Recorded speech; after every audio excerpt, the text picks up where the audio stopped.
ਅੱਜ ਦੇ ਅੰਮ੍ਰਿਤਮਈ ਬਚਨਾਂ ਦਾ ਪਾਠ ਭਾਈ ਸਾਹਿਬ ਜੀ ਪਾਸੋਂ ਸਰਵਨ ਕੀਤਾ। ਅੰਮ੍ਰਿਤਮਈ ਬਾਣੀ ਦੀ ਵਿਚਾਰ ਨਾਲ ਸਾਂਝ ਪਾਉਣ ਵਾਸਤੇ ਜੋ ਸਮਾਂ ਪ੍ਰਾਪਤ ਹੋ ਰਿਹਾ ਹੈ, ਮਨ ਬਿਰਤੀਆਂ ਨੂੰ ਇਕਾਗਰ ਕਰਦੇ ਹੋਏ ਨਿਮਾਣੇ ਜੇ ਹੋ ਕੇ ਚਵਰ ਛਤਰ ਤਖਤ ਦੇ ਮਾਲਕ ਧੰਨ ਗੁਰੂ ਗ੍ਰੰਥ ਸਾਹਿਬ ਮਹਾਰਾਜ ਜੀ ਦੇ ਪਾਵਨ ਚਰਨਾਂ ਵਿੱਚ ਜੁੜਨ ਦਾ ਯਤਨ ਕਰੀਏ। ਸਤਿਗੁਰੂ ਗੁਰੂ ਨਾਨਕ ਦੇਵ ਮਹਾਰਾਜ ਪਾਤਸ਼ਾਹ ਜੀ ਅੱਜ ਦੇ ਅੰਮ੍ਰਿਤਮਈ ਬਚਨਾਂ ਦੇ ਦੁਆਰਾ ਸਾਨੂੰ ਮਨੁੱਖੀ ਦੁਨਿਆਵੀ ਜੀਵਾਂ ਨੂੰ ਜੋ ਸਮਝਾਉਣਾ ਚਾਹੁੰਦੇ ਹਨ, ਇੱਕ ਮਨ ਇੱਕ ਚਿੱਤ ਹੋ ਕੇ ਸਮਝਣ ਦਾ ਯਤਨ ਕਰੀਏ ਜੀ। ਵਾਹਿਗੁਰੂ ਸਾਹਿਬ ਜੀ। ਜਪ ਜੀ ਸਾਹਿਬ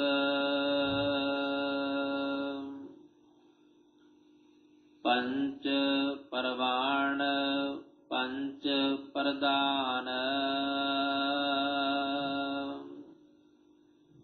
ਪੰਚੇ ਪਾਵਹਿ ਦਰਗਹਿ ਮਾਨ।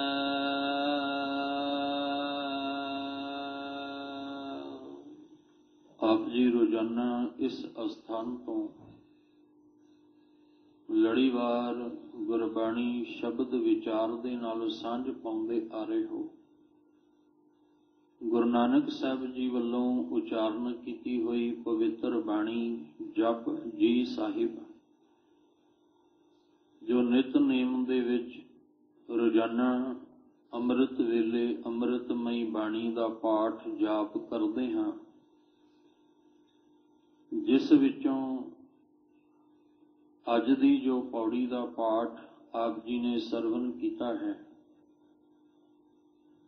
ਗੁਰੂ ਨਾਨਕ ਸਾਹਿਬ ਮਹਾਰਾਜ ਜੀ ਅੱਜ ਦੇ ਇਸ ਅੰਮ੍ਰਿਤਮਈ ਬਚਨਾਂ ਵਿੱਚ ਕਿਰਪਾ ਕਰਦੇ ਨੇ। ਪੰਜ ਪਰਵਾਨ ਪੰਜ ਪ੍ਰਧਾਨ। ਪੰਜ ਦਾ ਅਰਥ ਹੈ ਜਿਹੜਾ ਸਿਰਮੌਰ ਹੈ, ਜਿਹਦੀ ਅਵਸਥਾ ਹੁਣ ਆਮ ਸੰਸਾਰੀ ਅਵਸਥਾ ਨਹੀਂ ਰਹਿ ਗਈ। ਉਹ ਹੁਣ ਸੰਸਾਰ ਦੇ ਵਿੱਚ ਜਿੰਨੇ ਵੀ ਸੰਸਾਰੀ ਜੀਵ ਨੇ, ਉਹਨਾਂ ਸਾਰੇ ਸੰਸਾਰੀ ਜੀਵਾਂ ਤੋਂ ਉਹਦੀ ਅਵਸਥਾ ਉੱਚੀ ਹੋ ਗਈ। ਇਹ ਹੁਣ ਸਿਰਮੌਰ ਹੋ ਗਿਆ। ਜਿਵੇਂ ਅਸੀਂ ਭਗਤ ਜਿਨ੍ਹਾਂ ਨੂੰ ਸ਼੍ਰੋਮਣੀ ਭਗਤ ਆਖਦੇ ਹਾਂ, ਇਹ ਜਿਹੜੇ ਨੇ ਇਹ ਪੰਜ, ਜਿਵੇਂ ਅਸੀਂ ਪਿੰਡਾਂ ਦੇ ਵਿੱਚ ਵੇਖਦੇ ਹਾਂ ਪੰਚਾਇਤ ਹੁੰਦੀ ਹੈ, ਉਹ ਪੰਚ ਜਿਹੜੇ ਨੇ ਉਹ ਚੁਣੇ ਜਾਂਦੇ ਨੇ ਤੇ ਉਹ ਪੂਰੇ ਪਿੰਡ ਦੇ ਮੁਖੀ ਹੁੰਦੇ ਨੇ। ਫਿਰ ਉਹਨਾਂ ਦੀ ਅਗਵਾਈ ਦੇ ਵਿੱਚ ਜਿੰਨੇ ਵੀ ਪਿੰਡ ਦੇ ਲੋਕ, ਪਿੰਡ ਦੇ ਵਾਸੀ ਨੇ, ਉਸ ਪੰਚ ਦੀ ਪੰਚਾਇਤ ਦੀ ਅਗਵਾਈ ਦੇ ਵਿੱਚ ਚੱਲਦੇ। ਜੋ ਉਹਨਾਂ ਦਾ ਫੈਸਲਾ ਹੁੰਦਾ ਹੈ, ਉਹ ਪੂਰੇ ਦਾ ਪੂਰਾ ਪਿੰਡ ਫਿਰ ਉਸ ਫੈਸਲੇ ਨੂੰ ਮੰਨਦਾ ਹੈ, ਕਿਉਂਕਿ ਉਹਨਾਂ ਨੇ ਇੱਕ ਪੰਚ ਦੇ ਰੂਪ ਵਿੱਚ ਉਹਨਾਂ ਦੀ ਚੋਣ ਕੀਤੀ ਹੈ। ਸਾਹਿਬ ਜੀ ਕਹਿੰਦੇ ਇਸੇ ਤਰ੍ਹਾਂ ਸੰਸਾਰ ਦੇ ਵਿੱਚ ਜੀਵ ਬਹੁਤ ਨੇ। ਮਨੁੱਖੀ ਜੀਵ ਸੰਸਾਰੀ ਤਲ ਤੇ ਜਿਉਣ ਵਾਲੇ ਬਹੁਤ ਨੇ, ਪਰ ਉਹਨਾਂ ਤੋਂ ਹੁਣ ਇਹਨਾਂ ਦਾ ਜੀਵਨ ਵੱਖ ਹੋ ਗਿਆ। ਕਿਉਂ? ਕਿਉਂਕਿ ਇਹਨਾਂ ਨੇ ਸੁਣ ਵੀ ਲਿਆ ਤੇ ਮੰਨ ਵੀ ਲਿਆ। ਜਿਨ੍ਹਾਂ ਨੇ ਸੁਣ ਕੇ ਮੰਨ ਕੇ ਆਪਣੇ ਮਨ ਦੇ ਵਿੱਚ ਭਾਵਨਾ ਪਰਮੇਸ਼ਵਰ ਦੇ ਪ੍ਰਤੀ ਬਣਾ ਲਈ, ਉਹ ਫਿਰ ਉਸ ਮਾਲਕ ਦੇ ਘਰ ਦੇ ਵਿੱਚ ਪ੍ਰਵਾਨ ਹੋ ਗਏ। ਹੁਕਮ ਮੰਨਿਆ ਹੋਵੇ ਪ੍ਰਵਾਨ, ਤਾਂ ਖਸਮੇ ਕਾ ਮਹਲ ਪਾਏ ਸੀ। ਸਭ ਤੋਂ ਪਹਿਲਾਂ ਸਾਹਿਬ ਜੀ ਨੇ ਸਾਨੂੰ ਸਮਝਾਇਆ ਸੀ ਕਿ ਧਿਆਨ ਲਾ ਕੇ ਸੁਣੋ, ਤੇ ਜਿਹਨੇ ਧਿਆਨ ਲਾ ਕੇ ਸੁਣਿਆ, ਫਿਰ ਮਹਾਰਾਜ ਕਹਿੰਦੇ ਜੋ ਸੁਣਿਆ ਉਹਨੂੰ ਹੁਣ ਮੰਨਣਾ ਵੀ ਕਰੋ। ਤੇ ਜਿਹਨੇ ਮੰਨ ਲਿਆ ਉਹ ਫਿਰ ਚੱਲ ਕੇ ਇੱਕ ਦਿਨ ਪ੍ਰਵਾਨ ਹੋ ਗਿਆ। ਜਿਹੜੇ ਪ੍ਰਵਾਨ ਹੋ ਗਏ ਉਹਨਾਂ ਦਾ ਜ਼ਿਕਰ ਗੁਰੂ ਨਾਨਕ ਸਾਹਿਬ ਜੀ ਨੇ ਕੀਤਾ। ਜਿਹਨੂੰ ਹਜੇ ਸੁਣਨ ਦੀ ਹੀ ਅਵਸਥਾ ਪ੍ਰਾਪਤ ਨਹੀਂ ਹੋਈ, ਜਿਹੜਾ ਧਿਆਨ ਲਾ ਕੇ, ਸੁਰਤ ਲਾ ਕੇ, ਇੱਕ ਮਨ ਇੱਕ ਚਿੱਤ ਹੋ ਕੇ ਹਜੇ ਜਿਹੜਾ ਸੁਣ ਹੀ ਨਹੀਂ ਪਾਇਆ, ਉਹਦਾ ਹਜੇ ਮੰਨਣਾ ਬਹੁਤ ਦੂਰ ਹੈ। ਤੇ ਜਿਹੜਾ ਹਜੇ ਮੰਨ ਹੀ ਨਹੀਂ ਰਿਹਾ, ਉਹਦਾ ਪ੍ਰਵਾਨ ਹੋਣਾ ਬੜਾ ਦੂਰ ਹੈ। ਯਤਨ ਕਰੀਏ ਕਿ ਅਸੀਂ ਵੀ ਕਿਤੇ ਸੁਣ ਲਈਏ, ਸੁਣ ਕੇ ਮੰਨ ਲਈਏ, ਤੇ ਮੰਨ ਕੇ ਅਸੀਂ ਵੀ ਉਸ ਮਾਲਕ ਦੇ ਦਰ ਤੇ ਪ੍ਰਵਾਨ ਹੋ ਜਾਈਏ। ਇਸ ਲਈ ਜਿਨ੍ਹਾਂ ਨੇ ਆਪਣੀ ਸੁਰਤ ਨੂੰ ਤ੍ਰੈ ਗੁਣੀ ਮਾਇਆ ਤੋਂ ਉੱਪਰ ਉਠਾ ਲਿਆ, ਸੁਣਨਾ ਕਾਹਦੇ ਵਾਸਤੇ ਸੀ? ਜੋ ਗੁਰੂ ਸਾਹਿਬ ਜੀ ਨੇ ਸਾਨੂੰ ਸਿੱਖਿਆਵਾਂ ਦਿੱਤੀਆਂ, ਉਪਦੇਸ਼ ਦਿੱਤਾ ਗੁਰਬਾਣੀ ਦੇ ਰਾਹੀਂ, ਉਹਨੂੰ ਅਸੀਂ ਧਿਆਨ ਲਾ ਕੇ ਕਿਉਂ ਸੁਣਨਾ ਸੀ? ਤਾਂ ਕਿ ਸਾਡੇ ਦੁੱਖ ਤੇ ਪਾਪ ਦਾ ਨਾਸ਼ ਹੋ ਜਾਂਦਾ।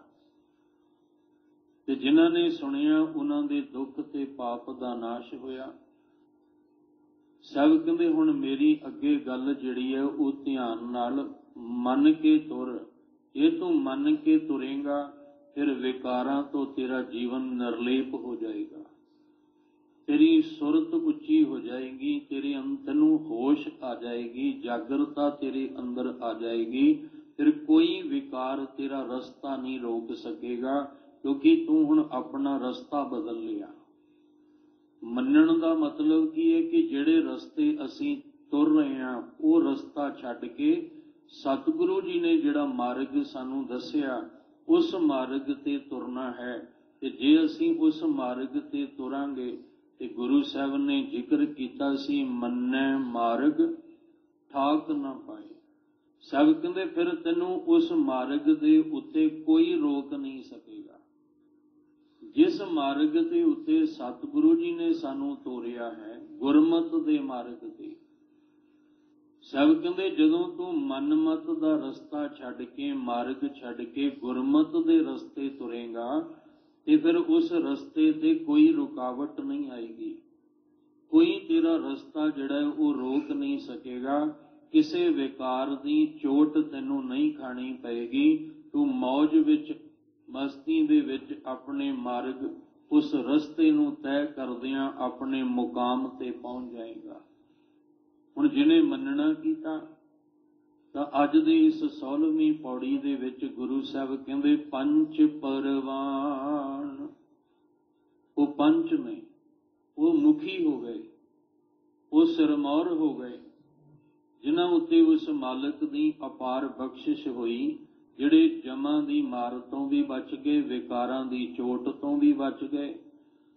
ਹੁਣ ਉਹਨਾਂ ਦਾ ਰਸਤਾ ਜਿਹੜਾ ਹੈ ਉਹ ਵਿਕਾਰ ਰੋਕਦੇ ਨਹੀਂ। ਉਹਨਾਂ ਦੇ ਜੀਵਨ ਵਿੱਚ ਰਜ ਗੁਣ, ਤਮ ਗੁਣ, ਸਤ ਗੁਣ ਨਹੀਂ ਰਿਹਾ। ਉਹਨਾਂ ਦੇ ਜੀਵਨ ਵਿੱਚ ਕਾਮ, ਕ੍ਰੋਧ, ਲੋਭ, ਮੋਹ, ਅਹੰਕਾਰ ਦਾ ਅਸਰ, ਪ੍ਰਭਾਵ ਨਹੀਂ ਰਿਹਾ। ਇਹਦੇ ਤੋਂ ਹੁਣ ਉਹ ਨਿਰਲੇਪ ਹੋ ਗਏ। ਹੁਣ ਜਦੋਂ ਇਹਨਾਂ ਤੋਂ ਨਿਰਲੇਪ ਹੋ ਕੇ ਉਹ ਇਸ ਪੰਥ ਦੇ ਪਾਂਧੀ ਬਣ ਕੇ ਤੁਰੇ ਤੇ ਉਹਨਾਂ ਆਖਿਆ, ਜਿਸ ਮਾਰਗ ਤੇ ਸਤਿਗੁਰੂ ਨੇ ਸਾਨੂੰ ਤੋਰਿਆ ਹੈ, ਇੱਥੇ ਸਾਡਾ ਇੱਕ ਨਾਲ ਸੰਬੰਧ ਹੈ, ਉਸ ਨਿਰੰਕਾਰ ਵਾਹਿਗੁਰੂ ਜੀ ਦੇ ਨਾਲ। ਸਾਡਾ ਹੁਣ ਸੱਚ ਨਾਲ ਸੰਬੰਧ ਹੈ, ਸਾਡਾ ਹੁਣ ਝੂਠ ਨਾਲ ਸੰਬੰਧ ਨਹੀਂ। ਜੋ ਆਪਾਂ ਪਿੱਛੇ ਇਹ ਪਾਵਨ ਪੌੜੀਆਂ ਦੇ ਵਿੱਚ ਵਿਚਾਰ ਕੇ ਆਏ ਹਾਂ, ਉਹਦਾ ਹੀ ਤੱਤ ਹੈ ਪੰਜ ਪਰਵਾਨ। ਸਾਹਿਬ ਜੀ ਕਹਿੰਦੇ ਜਿਨੇ ਇਹ ਮੰਨ ਲਿਆ ਕਿ ਮੰਨੈ ਧਰਮ ਸੇਤੀ, ਸੰਬੰਧ ਮੇਰਾ ਤੇ ਧਰਮ ਨਾਲ ਸੰਬੰਧ ਹੈ। ਧਰਮ ਦਾ ਅਰਥ ਹੈ ਸੱਚਾਈ, ਮੇਰਾ ਸੱਚ ਨਾਲ, ਸੱਚਾਈ ਨਾਲ ਸੰਬੰਧ ਹੈ। ਮੇਰਾ ਹੁਣ ਝੂਠ ਨਾਲ ਕੋਈ ਸੰਬੰਧ ਨਹੀਂ। ਮੇਰਾ ਹੁਣ ਅੰਮ੍ਰਿਤ ਨਾਲ ਸੰਬੰਧ ਹੈ, ਮੇਰਾ ਹੁਣ ਜ਼ਹਿਰ ਨਾਲ ਕੋਈ ਸੰਬੰਧ ਨਹੀਂ। ਮੇਰਾ ਹੁਣ ਸਤ, ਸੰਤੋਖ, ਦਇਆ, ਧਰਮ, ਖਿਮਾ ਨਾਲ ਮੇਰਾ ਸੰਬੰਧ ਹੈ। ਮੇਰਾ ਕਾਮ, ਕ੍ਰੋਧ, ਲੋਭ, ਮੋਹ, ਹੰਕਾਰ ਨਾਲ ਕੋਈ ਸੰਬੰਧ ਨਹੀਂ। ਮੈਂ ਹੁਣ ਸੱਚ ਦੇ ਮਾਰਗ ਦੇ ਉੱਤੇ ਤੁਰਨਾ ਹੈ, ਹੁਣ ਝੂਠ ਦੇ ਮਾਰਗ ਤੇ ਨਹੀਂ। ਇਸ ਲਈ ਜਿਨ੍ਹਾਂ ਨੇ ਇਹ ਆਪਣੇ ਜੀਵਨ ਦੇ ਅੰਦਰ ਭਾਵਨਾ ਰੱਖ ਕੇ ਤੁਰੇ ਤੇ ਸੱਚ ਦੇ ਮਾਰਗ ਤੇ ਤੁਰੇ, ਉਹ ਇੱਕ ਦਿਨ ਫਿਰ ਪੰਜ ਸਿਰਮੌਰ ਹੋ ਗਏ। ਔਰ ਜਿਹੜੇ ਸਿਰਮੌਰ ਹੋ ਗਏ ਉਹ ਫਿਰ ਇੱਕ ਦਿਨ ਪ੍ਰਵਾਨ ਹੋ ਗਏ। ਸਾਹਿਬ ਜੀ ਕਹਿੰਦੇ ਨੇ ਪੰਜ ਪਰਵਾਨ ਪੰਜ ਪ੍ਰਧਾਨ। ਪ੍ਰਧਾਨ ਦਾ ਅਰਥ ਹੁੰਦਾ ਹੈ ਆਗੂ। ਉਹ ਹੁਣ ਦੁਨੀਆ ਵਾਸਤੇ ਵੀ ਉਹ ਆਗੂ ਹੋ ਗਏ ਨੇ, ਭਾਵ ਜਿਨੇ ਆਪ ਮੁਕਤ ਹੋਣਾ ਕੀਤਾ ਹੈ ਸੰਸਾਰ ਦੇ ਵਿੱਚੋਂ, ਉਹ ਹੁਣ ਦੁਨੀਆ ਨੂੰ ਵੀ ਉਪਦੇਸ਼ ਦੇਣ ਜੋਗਾ ਹੋ ਗਿਆ। ਉਹ ਦੁਨੀਆ ਨੂੰ ਵੀ ਹੁਣ ਮੁਕਤ ਕਰ ਸਕਦਾ ਹੈ। ਜਿਵੇਂ 15 ਭਗਤਾਂ ਦੀ ਬਾਣੀ ਆਪਾਂ ਗੁਰੂ ਗ੍ਰੰਥ ਸਾਹਿਬ ਪਾਤਸ਼ਾਹ ਜੀ ਦੇ ਵਿੱਚੋਂ ਪੜ੍ਹਦੇ ਹਾਂ, ਉਹ ਜਿਸ ਮਾਰਗ ਤੇ ਤੁਰੇ ਉਸ ਮਾਰਗ ਤੇ ਸਾਨੂੰ ਤੋਰਦੇ ਨੇ। ਜਿਹੜੀ ਜਿਹੜੀ ਗੱਲ ਭਗਤ ਜਿਨ੍ਹਾਂ ਨੂੰ ਸਮਝ ਆਈ ਉਹ ਦੁਨੀਆ ਨੂੰ ਸਮਝਾਉਂਦੇ ਨੇ। ਜਿਹੜੇ ਰਸਤੇ ਉੱਤੇ ਉਹਨਾਂ ਨੂੰ ਚੱਲਣ ਦੀ ਜਿਹੜੀ ਆ ਉਹ ਬਖਸ਼ਿਸ਼ ਮਿਲੀ, ਉਹ ਦੁਨੀਆ ਨੂੰ ਵੀ ਚਾਹੁੰਦੇ ਨੇ ਕਿ ਤੁਹਾਨੂੰ ਵੀ ਉਹ ਬਖਸ਼ਿਸ਼ ਮਿਲੇ, ਤੁਸੀਂ ਵੀ ਉਸ ਮਾਰਗ ਤੇ ਤੁਰੋ ਜਿਸ ਮਾਰਗ ਤੇ ਅਸੀਂ ਤੁਰ ਕੇ ਆਪਣੇ ਮੁਕਾਮ ਤੱਕ ਪਹੁੰਚੇ ਹਾਂ। ਸਾਹਿਬ ਜੀ ਕਹਿੰਦੇ ਜਿਹਨੇ ਆਪ ਜਪ ਲਿਆ, ਮੰਨ ਲਿਆ, ਸੁਣ ਲਿਆ, ਉਹ ਹੁਣ ਦੂਜਿਆਂ ਨੂੰ ਵੀ ਉਪਦੇਸ਼ ਦੇਣ ਦੇ ਯੋਗ ਹੋ ਗਿਆ। ਪਰ ਜਿਹਨੇ ਹਜੇ ਆਪ ਨਹੀਂ ਜਪਿਆ, ਆਪ ਨਹੀਂ ਮੰਨਿਆ, ਉਹ ਦੂਜਿਆਂ ਨੂੰ ਉਪਦੇਸ਼ ਨਹੀਂ ਦੇ ਸਕਦਾ, ਕਿਉਂਕਿ ਉਹ ਹਜੇ ਆਪ ਇੰਨਾ ਜੋਗਾ ਨਹੀਂ ਹੋਇਆ। ਤਾਈ ਸਾਹਿਬ ਨੇ ਕਿਹਾ ਸੀ ਆਪ ਜਪੋ ਅਵਰਹ ਨਾਮ ਜਪਾਵੋ। ਆਪ ਜਪੋ ਭਾਵ ਆਪ ਜਪ ਕੇ ਪਹਿਲਾਂ ਉਸ ਜੋਗੇ ਹੋ ਜਾਓ, ਉਸ ਕਾਬਲ ਹੋ ਜਾਓ। ਜਦੋਂ ਤੁਸੀਂ ਉਸ ਕਾਬਲ ਹੋ ਗਏ ਫਿਰ ਤੁਸੀਂ ਦੁਨੀਆ ਨੂੰ ਵੀ ਸਿੱਖਿਆ ਦਿਓ, ਦੁਨੀਆ ਨੂੰ ਵੀ ਸਮਝਾਓ। ਇਸ ਲਈ ਪ੍ਰਧਾਨ ਦਾ ਅਰਥ ਹੈ ਆਗੂ। ਉਹ ਫਿਰ ਦੁਨੀਆ ਦੀ ਅਗਵਾਈ ਕਰਨ ਜੋਗੇ ਹੋ ਜਾਂਦੇ ਨੇ, ਜਿਹੜੇ ਆਪਣੇ ਜੀਵਨ ਨੂੰ ਵਿਕਾਰਾਂ ਤੋਂ ਨਿਰਲੇਪ ਕਰਕੇ ਆਪਣੀ ਸੁਰਤ ਨੂੰ ਇਹਨਾਂ ਵਿਕਾਰਾਂ ਤੋਂ ਉੱਚਾ ਕਰ ਲੈਂਦੇ ਨੇ। ਜਿਨ੍ਹਾਂ ਦੀ ਸੁਰਤ ਸੰਸਾਰ ਦੇ ਨਾਲ ਨਹੀਂ ਨਿਰੰਕਾਰ ਦੇ ਨਾਲ ਜੁੜ ਗਈ, ਜਿਨ੍ਹਾਂ ਦਾ ਚਿੱਤ ਸੰਸਾਰ ਵਿੱਚ ਨਹੀਂ ਪਰਮਾਇਆ, ਜਿਹਦਾ ਚਿੱਤ ਹੁਣ ਨਿਰੰਕਾਰ ਦੇ ਨਾਲ ਜੁੜ ਗਿਆ। ਕਿਉਂਕਿ ਮਾਇਆ ਚਿੱਤ ਪਰਮੇਣ, ਇਹ ਤ੍ਰੈ ਗੁਣੀ ਮਾਇਆ ਨੇ ਚਿੱਤ ਨੂੰ ਪਰਮਾ ਕੇ ਰੱਖ ਦਿੱਤਾ ਸੀ, ਪਰ ਸੰਸਾਰੀਆਂ ਦਾ ਚਿੱਤ ਪਰਮਾਇਆ, ਜਿਹਦਾ ਚਿੱਤ ਨਿਰੰਕਾਰ ਨਾਲ ਜੁੜਿਆ, ਇਸ ਤ੍ਰੈ ਗੁਣੀ ਮਾਇਆ ਨੇ ਉਹਦੇ ਤੇ ਆਪਣਾ ਅਸਰ ਨਾ ਪਾਇਆ। ਜੇ ਉਹਨੇ ਆਪਣਾ ਪ੍ਰਭਾਵ ਪਾਉਣਾ ਵੀ ਚਾਹਿਆ ਨਾ, ਪਰ ਉਹਨਾਂ ਉੱਤੇ ਉਹਨਾਂ ਦਾ ਅਸਰ ਨਹੀਂ ਹੋਇਆ, ਕਿਉਂਕਿ ਉਹਨਾਂ ਦਾ ਚਿੱਤ ਨਿਰੰਕਾਰ ਨਾਲ ਜੁੜ ਗਿਆ। ਕਬੀਰ ਸਾਹਿਬ ਜੀ ਕਹਿੰਦੇ ਨੇ ਇਹ ਮਾਇਆ ਬਾਰ-ਬਾਰ ਮੈਨੂੰ ਭਰਮਾਉਣ ਵਾਸਤੇ ਆਉਂਦੀ ਹੈ, ਤਾਂ ਕਿ ਜਿਸ ਮਾਰਗ ਤੇ ਸੱਚ ਦੇ ਮਾਰਗ ਤੇ ਮੈਂ ਤੁਰਿਆ, ਉਸ ਮਾਰਗ ਤੋਂ ਮੈਂ ਹਟ ਕੇ ਫਿਰ ਉਸੇ ਮਾਰਗ ਤੇ ਆ ਜਾਵਾਂ ਜਿਹੜੇ ਰਸਤੇ ਤੇ ਮੈਂ ਪਹਿਲਾਂ ਤੁਰਿਆ ਸੀ।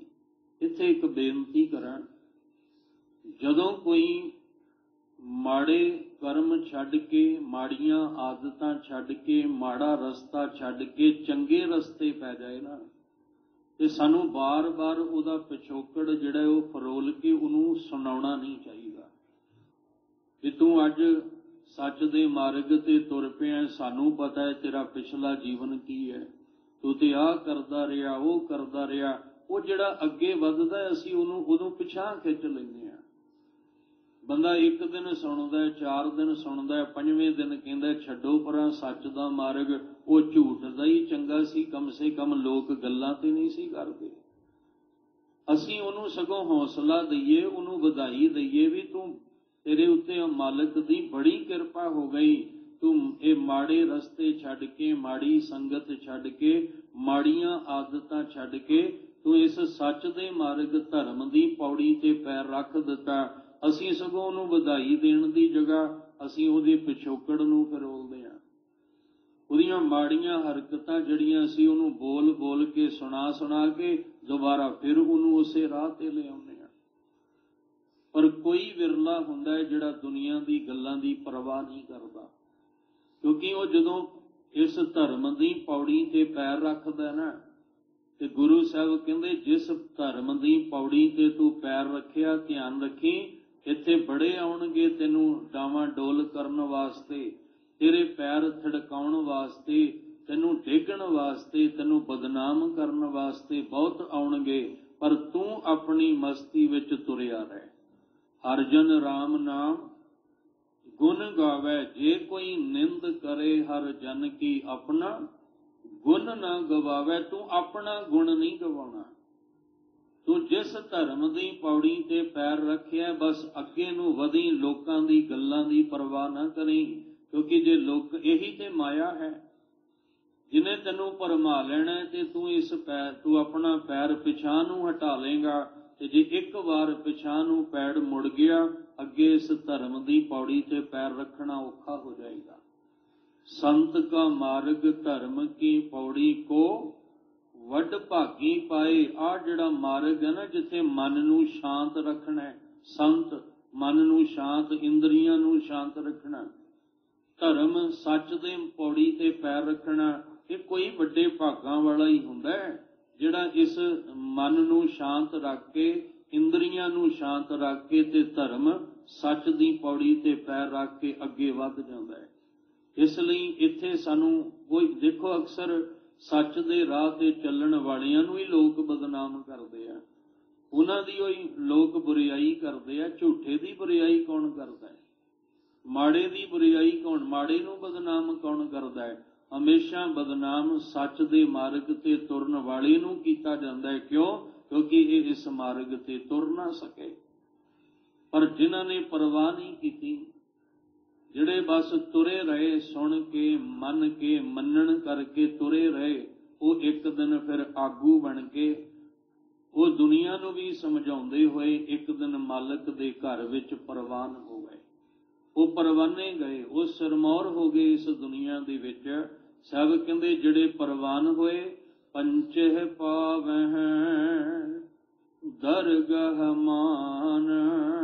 वो जिहड़े सिरमौर सी भगती दे विच, नाम सिमरन दे विच, सुनन और मनन दे विच, जिहड़े सिरमौर हो गए, वो फिर उस मालक दी दरगाह विच मान, इज्जत, प्यार, सत्कार, वडियाई वो उस मालक दे दर दे उत्ते पाउंदे हन। पंचे सो है दर राजान। ये सफलता है, ये कामयाबी है। जिन्हें सुनिया और मनन वालियां पौड़ियां नूं ध्यान ला के वाचिया, विचारिया और फिर उस मार्ग ते तुरना कीता, जिन्हें अपने जीवन विच दुख ते पाप दा नाश करके, और जिन्हें इस गल नूं समझ लिया कि ऐसा नाम निरंजन होए जेको मन जाने, मन कोए, मन दे विच मनन करके जिन्हें मन लिया, साहब जी कहंदे आ वो परवान भी हो गया, और वो इस संसार दे विच सारियां तो सिरमौर भी हो गया, और वो मालक दे दर उत्ते घर दे विच मान भी मिलिया। और पंच सौ है दर राजान। राजान का अर्थ है जिहड़ा राजियां दा भी राजा है, जिन्हों असीं कहने आ तुम हो सब राजन के राजा, जिन्हों असीं अमृत बाणी विच जाप साहब दा पाठ करदे आ कहने आ राजान राज, तू राजियां दा भी राजा, सिरमौर राजा है, जिस तो वड्डा कोई भी दुनिया दे विच नहीं। दुनिया विच राजे बहुत ने, महाराजे भी बहुत ने, पर वो जिहदे नाल असीं जुड़े हां वो राजान राज, वो सारे राजियां दा राजा है। कहंदे वो उस राजे दे जिहड़ा राजान परमेश्वर है, उहदे कहण लगे दर उत्ते, दर दे रारे नूं सिहारी, दर उत्ते शोभदे ने, सोहणे लगदे ने, उस मालक दे दर ते बड़े ही सोहणे लगदे हन। पंचा का गुर एक ध्यान। हुण फिर सानू नाल नाल वो विचार जिहड़ी है जोड़ के चलना पैना है कि जिहड़े पंच परवान हो गए और जिहड़े वो पंच प्रधान भाव सिरमौर आगू बन गए, जिवें 15 भगत ने गुरु ग्रंथ साहिब जी की बाणी दे विच, असीं उन्हां दी बाणी जिहड़ी है उहदी अगवाई विच ही चलदे हां ना। जो कबीर साहिब जी ने कहा असीं उन्हां नूं अगवाई, उन्हां दी अगवाई दे विच जिहड़ा वो असीं चलदे हां। अगवाई दा मतलब ये साडा आगू है, ये जिस तरह कहेगा असीं उसे तरह ही चलांगे। पिछले समय दे विच आ हुण जदों इस गुरुद्वारा साहिब तो नगर कीर्तन की आरंभता हुई सी ना, ते इहदे विच सब तो अगे कौन सी? धन गुरु ग्रंथ साहिब जी। असल विच असीं उत्थे लिखदे हां कि गुरु ग्रंथ साहिब जी की अगवाई विच नगर कीर्तन की आरंभता होएगी, और होना भी इसे तरह चाहिए है। ਅਗਵਾਈ ਦਾ ਅਰਥ ਜਿਹੜਾ ਆਗੂ ਸਭ ਤੋਂ ਅੱਗੇ ਚੱਲ ਰਿਹਾ, ਤੇ ਜਿਹੜਾ ਸਭ ਤੋਂ ਅੱਗੇ ਚੱਲ ਰਿਹਾ ਅਸੀਂ ਸਾਰਿਆਂ ਨੇ ਉਹਦੇ ਮਗਰ ਮਗਰ ਚੱਲਣਾ। ਜਿਵੇਂ ਜਿਵੇਂ ਉਹ ਅੱਗੇ ਸਾਡਾ ਆਗੂ ਚੱਲਦਾ ਤਿਵੇਂ ਤਿਵੇਂ ਅਸੀਂ ਮਗਰ ਮਗਰ ਚੱਲਣਾ। ਔਰ ਵਾਹਿਗੁਰੂ ਮਿਹਰ ਕਰਨ ਅਸੀਂ ਜਿੱਦੋਂ ਵੀ ਚੱਲੀਏ ਤੇ ਗੁਰੂ ਗ੍ਰੰਥ ਸਾਹਿਬ ਜੀ ਦੀ ਅਗਵਾਈ ਵਿੱਚ ਹੀ ਚੱਲੀਏ।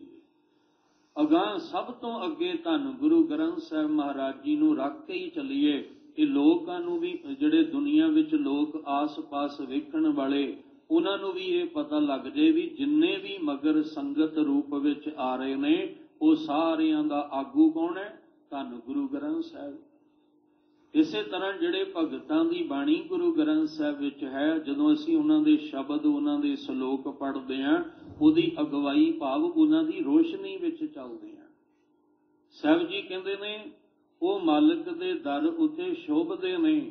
ਹੁਣ ਉਹ ਜਿਹੜੇ ਪ੍ਰਵਾਨ ਹੋ ਗਏ, ਜਿਹੜੇ ਦਰਗਾਹ ਤੇ ਮਾਨ ਪਾਉਂਦੇ ਨੇ, ਜਿਹੜੇ ਉਸ ਰਾਜ ਪਰਮੇਸ਼ਵਰ ਦੇ ਦਰ ਤੇ ਸੋਹਣੇ ਲੱਗਦੇ ਨੇ, ਉਹਨਾਂ ਦਾ ਕਾਰਨ ਕੀ ਹੈ? ਕਹਿੰਦੇ ਪੰਚਾਂ ਕਾ ਗੁਰ ਏਕ ਧਿਆਨ।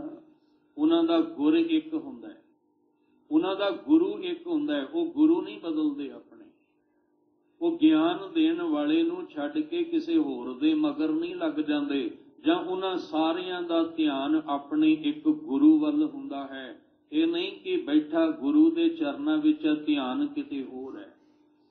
ਪੜ੍ਹ ਗੁਰਬਾਣੀ ਰਿਹਾ ਹੈ, ਸੁਣ ਗੁਰਬਾਣੀ ਰਿਹਾ, ਪਰ ਧਿਆਨ ਕਿਤੇ ਹੋਰ ਹੈ। ਸਾਹਿਬ ਕਹਿੰਦੇ ਨਹੀਂ, ਉਹਨਾਂ ਦਾ ਪੂਰੇ ਦਾ ਪੂਰਾ ਧਿਆਨ ਇੱਕ ਦੇ ਚਰਨਾਂ ਦੇ ਵਿੱਚ ਹੀ ਹੁੰਦਾ ਹੈ। ਉਹਨਾਂ ਦੀ ਪੂਰੀ ਸੁਰਤ ਇੱਕ ਦੇ ਚਰਨਾਂ ਵਿੱਚ ਟਿਕੀ ਹੁੰਦੀ ਹੈ, ਤੇ ਸੁਰਤ ਨੂੰ ਹੀ ਤੇ ਟਿਕਾਉਣਾ ਹੈ। ਅਸੀਂ ਧਿਆਨ ਹੀ ਤਾਂ ਗੁਰਬਾਣੀ ਵਾਲੇ ਪਾਸੇ ਨੂੰ ਲਿਆਉਣਾ। ਧਿਆਨ ਹੀ ਤੇ ਸਾਡਾ ਗੁਰਬਾਣੀ ਵਾਲੇ ਪਾਸੇ ਨਹੀਂ ਆਉਂਦਾ।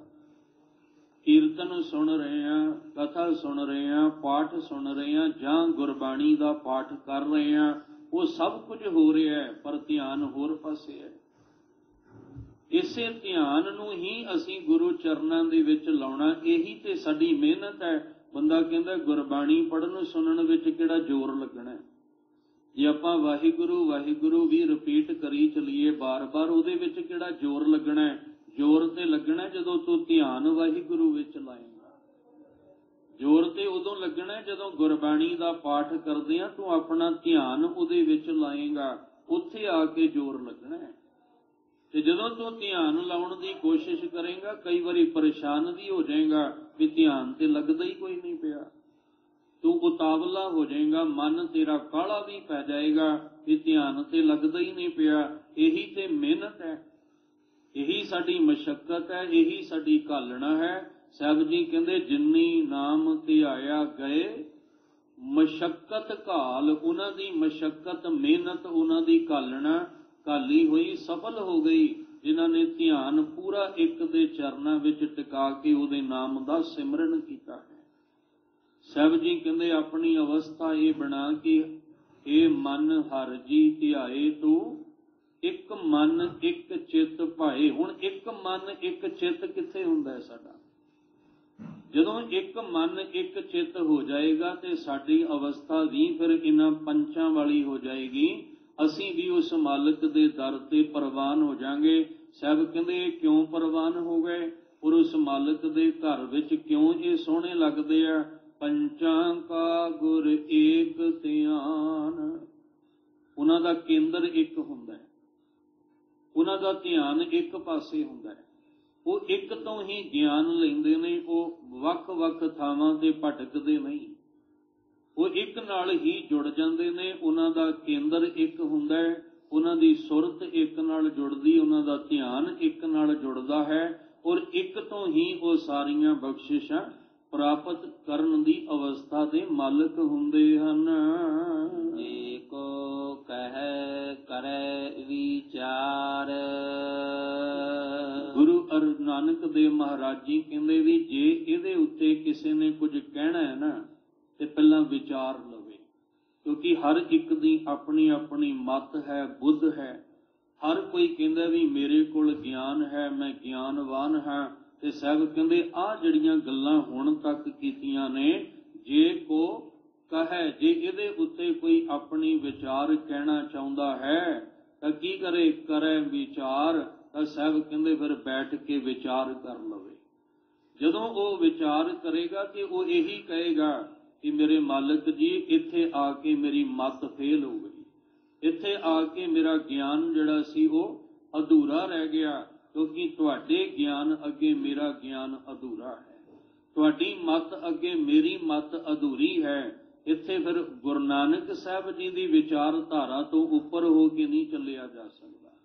ਇੱਥੇ ਫਿਰ ਆਪਾਂ ਨਿਭਣਾ ਪਏਗਾ ਕਿ ਵਾਹਿਗੁਰੂ ਜੀ ਤੂੰ ਸਮਰੱਥ ਵੱਡਾ, ਮੇਰੀ ਮੱਤ ਥੋਰੀ ਰਾਮ। ਜੋਗੀਆਂ ਨੇ ਕਿਹਾ ਸੀ ਗੁਰੂ ਨਾਨਕ ਸਾਹਿਬ ਨੂੰ ਕਿ ਸਾਡੀ ਮੱਤ ਧਾਰਨ ਕਰ ਲਓ, ਤੁਸੀਂ ਸਾਡੀ ਮੱਤ ਦੇ ਵਿੱਚ ਆ ਜਾਓ, ਜੋਗ ਮੱਤ ਧਾਰਨ ਕਰ ਲਓ। ਸਤਿਗੁਰੂ ਜੀ ਕਹਿੰਦੇ ਠੀਕ ਹੈ ਕਰ ਲਵਾਂਗਾ, ਪਰ ਮੇਰੇ ਨਾਲ ਬੈਠ ਕੇ ਵਿਚਾਰ ਕਰੋ। ਜਦੋਂ ਉਹਨਾਂ ਨੇ ਬੈਠ ਕੇ ਗੱਲ ਤੇ ਵਿਚਾਰ ਤੇ ਖੜੀ ਹੈ ਨਾ, ਤਕਰਾਰ ਦੇ ਉੱਤੇ ਨਹੀਂ। ਅਸੀਂ ਵਿਚਾਰ ਘੱਟ ਤੇ ਤਕਰਾਰ ਜ਼ਿਆਦਾ ਕਰਦੇ ਹਾਂ, ਜਿਹਦੇ ਕਰਕੇ ਰੌਲਾ ਜ਼ਿਆਦਾ ਪੈ ਜਾਂਦਾ ਹੈ।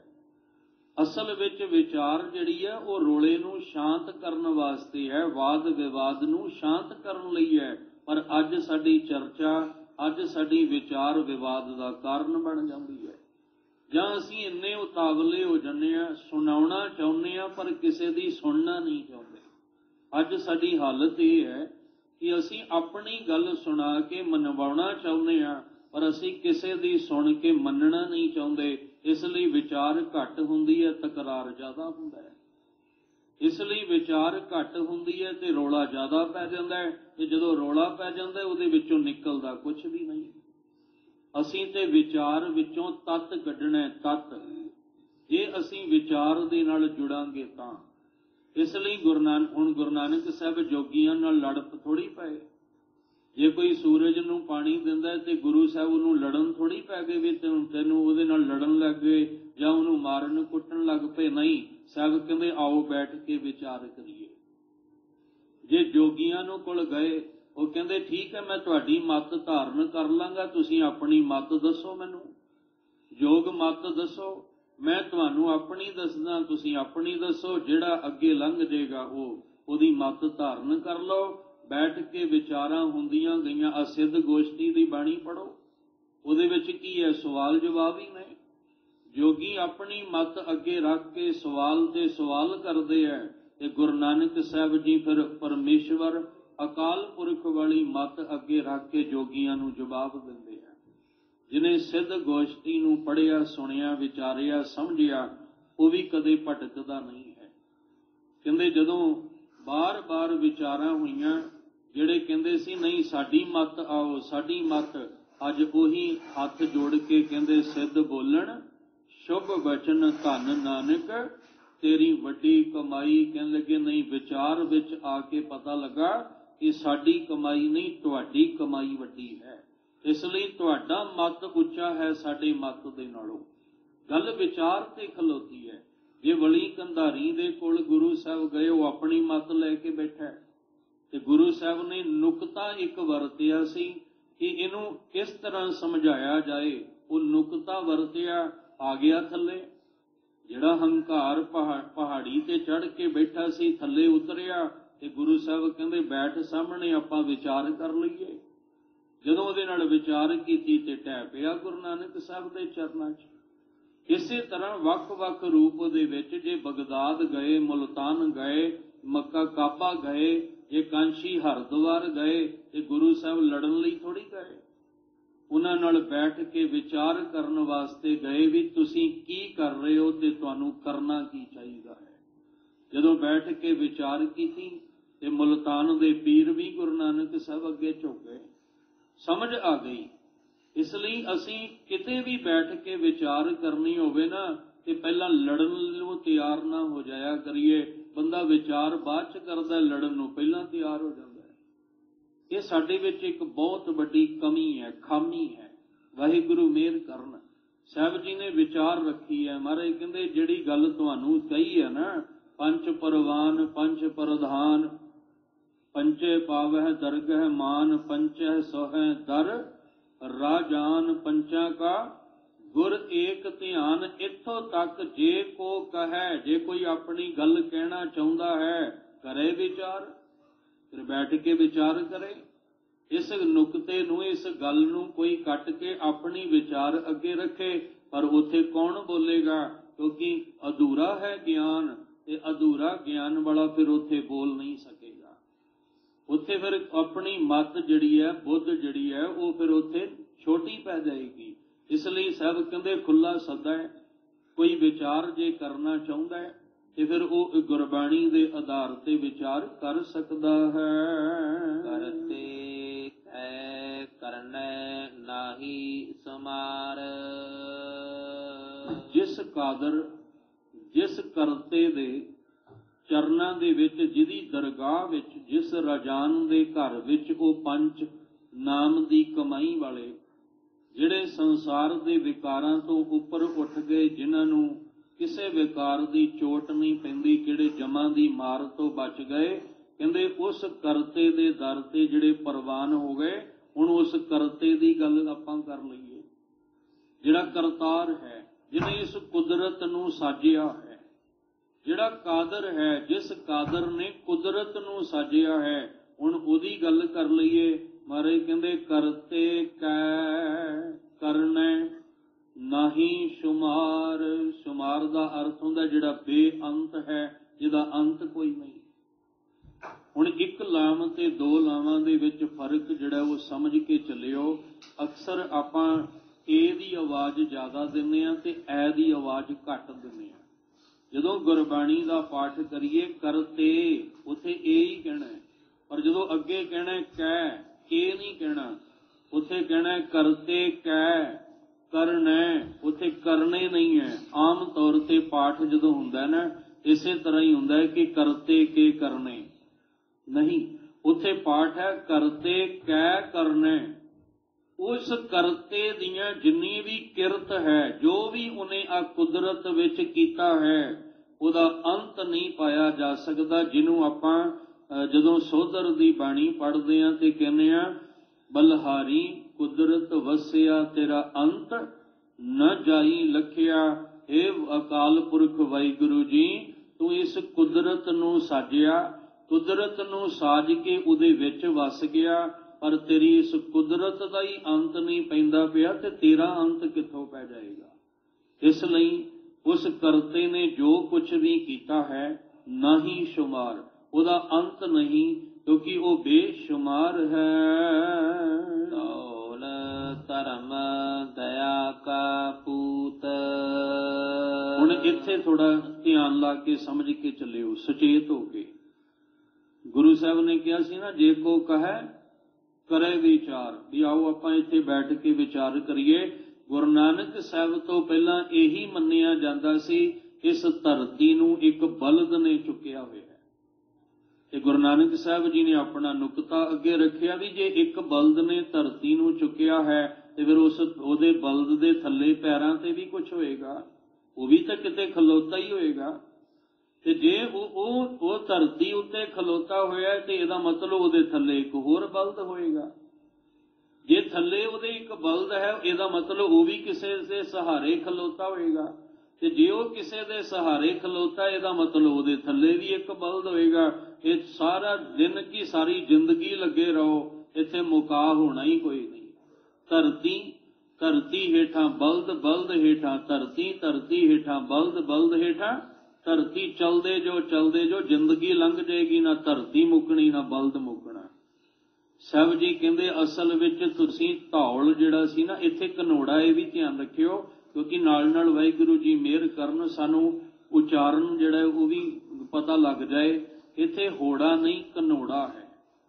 ਇਹ ਹੋੜੇ ਤੇ ਘਨੋੜੇ ਦੀ ਆਵਾਜ਼ ਵਿੱਚ ਫਰਕ ਹੁੰਦਾ ਹੈ। ਸਾਹਿਬ ਜੀ ਕਹਿੰਦੇ ਧੌਲ, ਜਦੋਂ ਘਨੋੜਾ ਆ ਜਾਏ ਉੱਥੇ ਊੜੇ ਦੀ ਆਵਾਜ਼ ਆ ਜਾਂਦੀ ਹੈ। ਸਾਹਿਬ ਕਹਿੰਦੇ ਧੌਲ ਧਰਮ ਦਇਆ ਕਾ ਪੂਤ। ਅਸਲ ਦੇ ਵਿੱਚ ਧੌਲ ਦਾ ਅਰਥ ਹੁੰਦਾ ਚਿੱਟਾ, ਧਰਮ ਦਾ ਅਰਥ ਹੁੰਦਾ ਹੈ ਕਹਿਣ ਲੱਗੇ ਗਿਆਨ।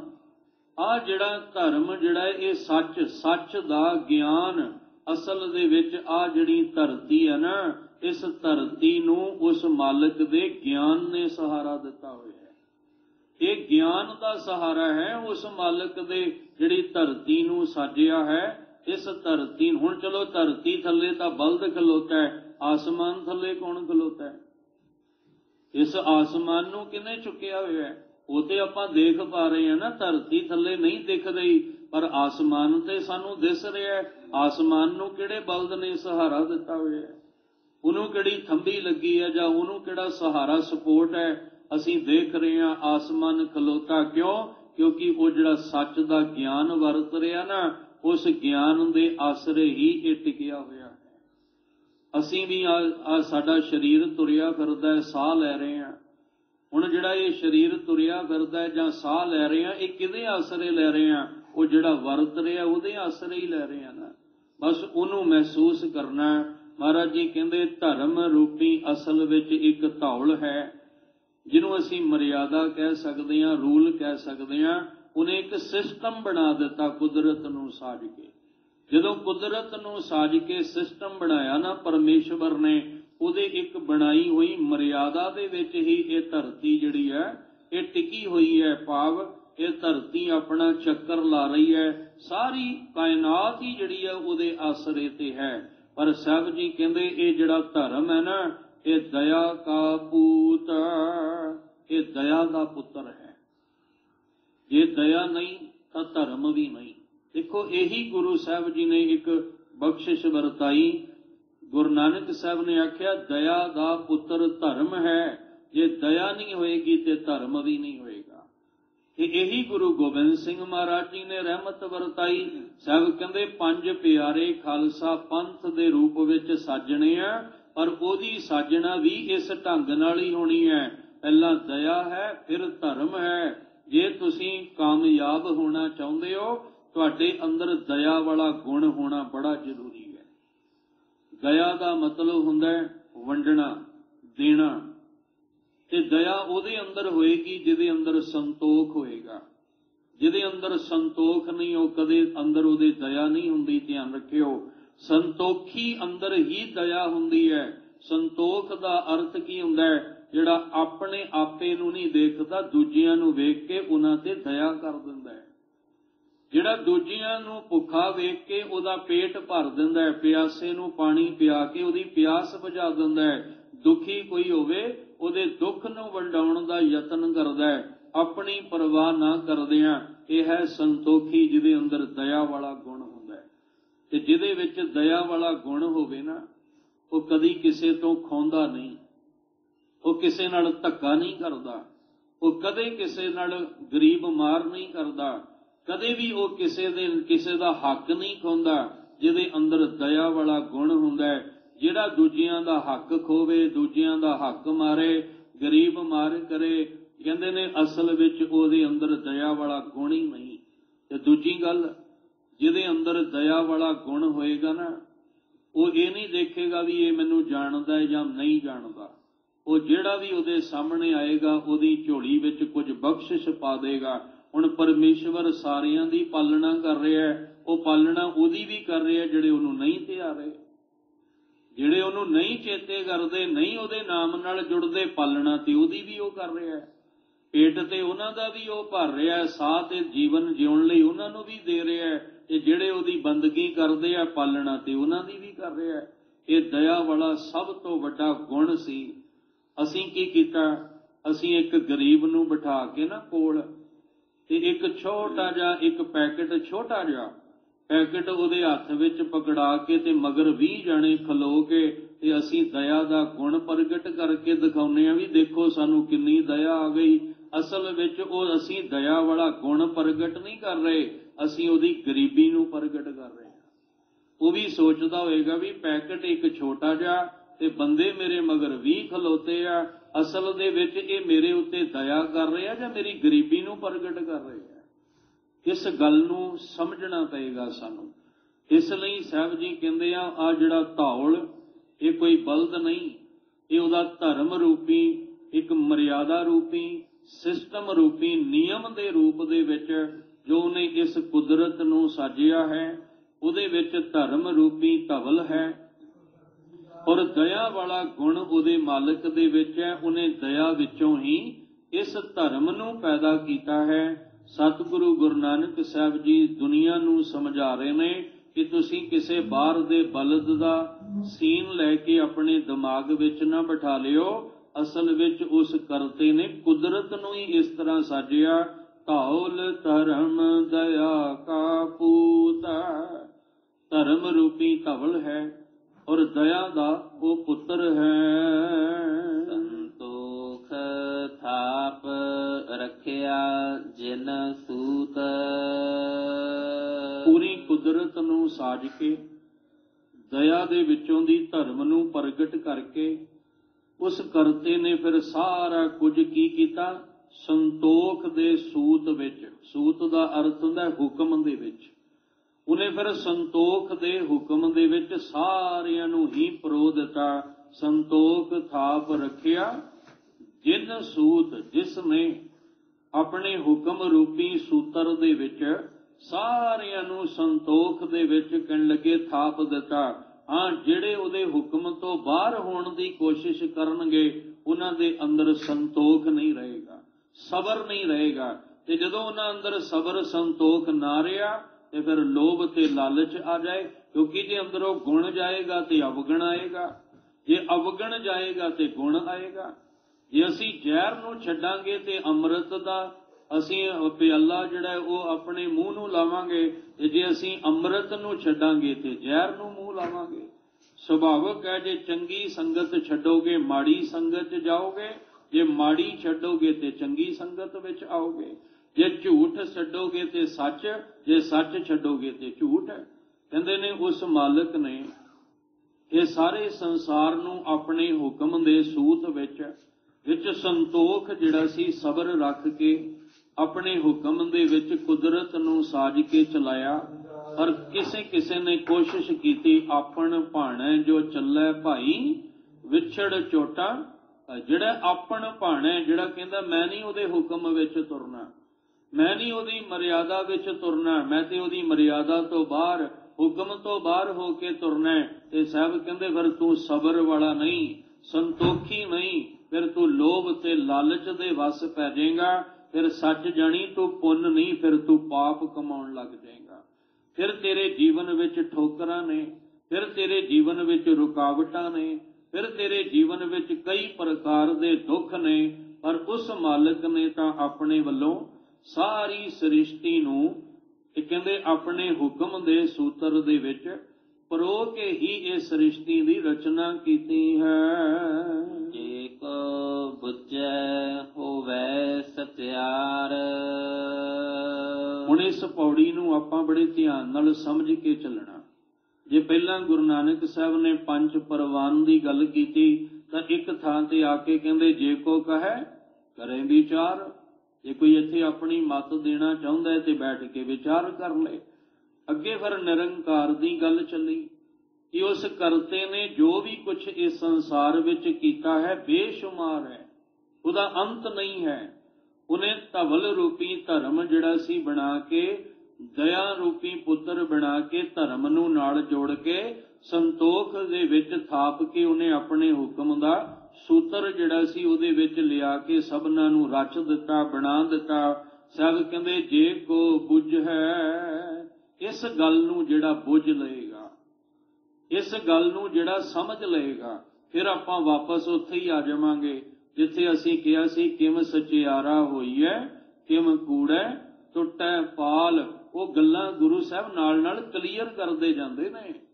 ਸਾਹਿਬ ਜੀ ਕਹਿੰਦੇ ਜਿਹੜਾ ਇਸ ਗੱਲ ਨੂੰ ਬੁੱਝ ਲਏਗਾ ਹੋਵੇ ਸਚਿਆਰ, ਉਹ ਸੱਚ ਦੇ ਮਾਰਗ ਤੇ ਤੁਰਨ ਵਾਲਾ, ਸੱਚ ਨੂੰ ਸਮਝ ਲਏਗਾ, ਉਹਦੀ ਸਾਂਝ ਸੱਚ ਨਾਲ ਪੈ ਜਾਏਗੀ ਜੇ ਕੋਈ ਇਸ ਵਿਚਾਰ ਨੂੰ ਸਮਝ ਲਏਗਾ। ਇਸ ਲਈ ਧਰਤੀ ਹੇਠਾਂ ਕੋਈ ਬਲਦ ਨਹੀਂ ਖਲੋਤਾ ਹੋਇਆ। ਉਸਨੇ ਆਪਣੇ ਧਰਮ, ਆਪਣੇ ਰੂਲ, ਆਪਣੇ ਨਿਯਮ, ਆਪਣੀ ਮਰਿਆਦਾ ਦੇ ਵਿੱਚ ਹੀ ਇਸ ਧਰਤੀ ਨੂੰ ਜਿਹੜਾ ਉਹ ਸਾਜਿਆ, ਜਿਹੜੀ ਆਪਣੇ ਮੁਤਾਬਕ ਸਬਰ ਦੇ ਵਿੱਚ। ਹੁਣ ਧਰਤੀ ਵਿੱਚ ਕਿੰਨਾ ਸਬਰ ਹੈ, ਜਿਹੜੀ ਚੱਕਰ ਲਾ ਰਹੀ ਹੈ ਸਾਨੂੰ ਪਤਾ ਹੀ ਕੋਈ ਨਹੀਂ ਲੱਗਦਾ। ਇਹ ਪਤਾ ਲੱਗਦਾ ਵੀ ਦਿਨ ਹੋ ਗਿਆ, ਰਾਤ ਹੋ ਗਿਆ, ਪਰ ਉਹ ਦਿਨ ਰਾਤ ਕਿਉਂ ਹੋ ਰਹੇ ਹੈ? ਕਿਉਂਕਿ ਧਰਤੀ ਆਪਣਾ ਪੂਰਾ ਚੱਕਰ ਲਾਉਂਦੀ ਹੈ। ਉਹ ਕਿੰਨਾ ਸਬਰ ਹੈ। ਤੇ ਜੇ ਧਰਤੀ ਨੇ ਆਪਣਾ ਸਬਰ ਗਵਾ ਦਿੱਤਾ ਤੇ ਕੀ ਅਸੀਂ ਇਸ ਧਰਤੀ ਤੇ ਟਿਕੇ ਰਹਿ ਸਕਦੇ ਹਾਂ? ਫਿਰ ਤਬਾਹੀਆਂ ਆ ਜਾਣਗੀਆਂ। ਆਹ ਹਲੂਣੇ ਮਿਲਦੇ ਨੇ ਨਾ ਥੋੜੇ ਥੋੜੇ, ਜਦੋਂ ਭੁਚਾਲ ਆਉਂਦਾ ਤੇ ਹਿੱਲ ਜਾਂਦੇ ਆ, ਰੂਹ ਕੰਬ ਜਾਂਦੀ ਹੈ ਸਾਡੀ, ਅਸੀਂ ਆਪੋ ਆਪਣੇ ਘਰਾਂ ਤੋਂ ਬਾਹਰ ਆ ਜਾਂਦੇ ਆ। ਤੇ ਜੇ ਧਰਤੀ ਨੇ ਸਬਰ ਗਵਾ ਦਿੱਤਾ ਫਿਰ ਸਾਡਾ ਕੀ ਹੋਏਗਾ? ਇਹ ਸਬਰ ਦੇ ਵਿੱਚ ਹੈ, ਕਿਉਂਕਿ ਉਹਨੇ ਆਪਣੇ ਸੂਤਰ ਵਿੱਚ ਪਰੋਇਆ ਹੋਇਆ।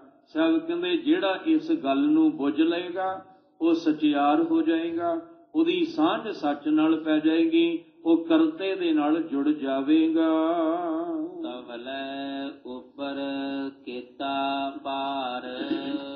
ਸਾਹਿਬ ਕਹਿੰਦੇ ਚਲੋ ਮੈਂ ਤੁਹਾਡੀ ਗੱਲ ਮੰਨ ਕੇ ਚੱਲਦਾ। ਗੁਰੂ ਨਾਨਕ ਸਾਹਿਬ ਜੀ ਤੋਂ ਪਹਿਲਾਂ ਜੋ ਹਾਲਾਤ ਸੀ ਕਿ ਚਲੋ ਮੰਨ ਲੈਣਾ, ਤੁਸੀਂ ਕਹਿੰਦੇ ਹੋ ਵੀ ਇੱਕ ਬਲਦ ਖਲੋਤਾ ਹੋਇਆ, ਉਸ ਬਲਦ ਦੇ ਉੱਤੇ ਕਿੰਨਾ ਭਾਰ ਹੈ? ਫਿਰ ਉਹ ਜਿਹੜਾ ਬਲਦ ਹੈ ਉਹ ਆਪਣਾ ਭਾਰ ਮਸਾਂ ਸੰਭਾਲੇਗਾ ਕਿ ਪੂਰੀ ਧਰਤੀ ਦਾ ਭਾਰ ਜਿਹੜਾ ਉਹ ਚੁੱਕ ਕੇ ਬੈਠਾ ਹੋਇਆ ਹੈ?